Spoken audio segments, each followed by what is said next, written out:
In the 70s and 80s, in the period that I refer to as the Lord's decades,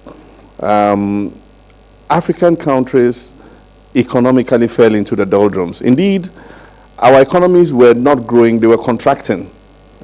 In the early 80s, Ghana's economy, we're used to 4% growth, 5% growth today. In those days, it was -1, -2. And so the economies were not growing, they were rather contracting.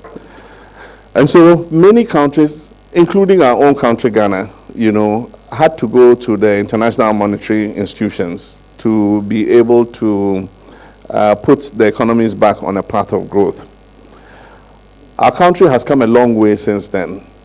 The international financial institutions have also come a long way since then.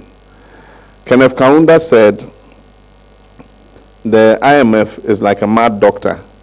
It can only dispense one prescription, quinine. And for those of you who know quinine, it's the bitterest medicine you will ever encounter on earth. And so that's all the IMF knew to do, give you quinine. If you have malaria, drink quinine. And so they came with all kinds of stringent,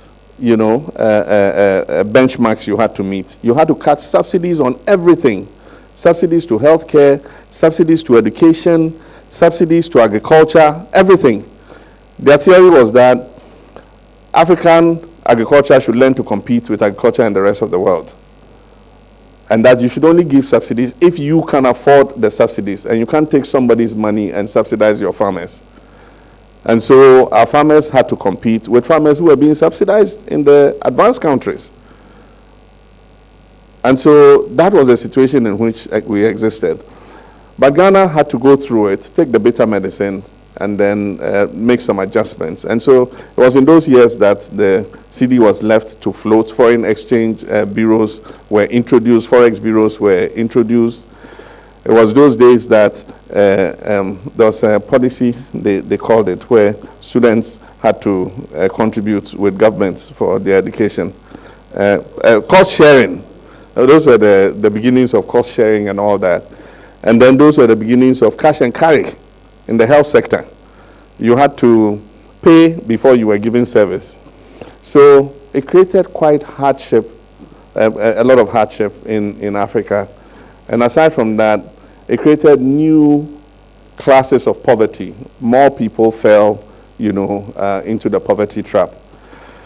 I must say that those financial institutions have changed since then.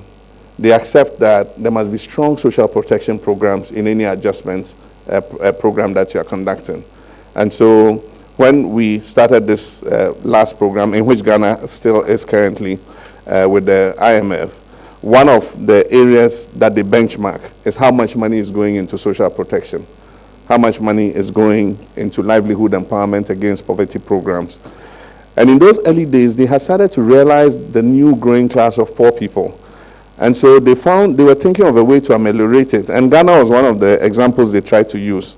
And so they came up with a program they call PAMSCAD. I don't know how many of you heard of PAMSCAD, but those were the days of acronyms.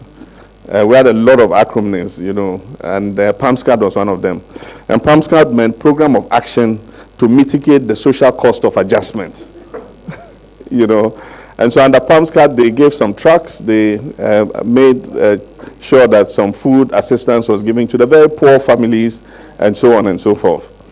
But today, I must say that there are many social protection programs. You have the livelihood empowerment against poverty.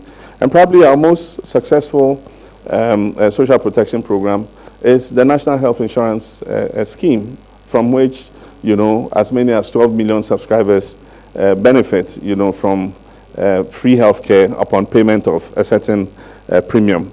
And so we have several, like the school feeding program, that's a social protection program, ensuring that, children are able to get one meal a day, a nutritious meal, so that they are not stunted and their nutrition is good. And there are several other such programs that we are implementing, which in the past, the IMF would not allow you to. But now they encourage you to, and probably even give money to be put in some of those programs.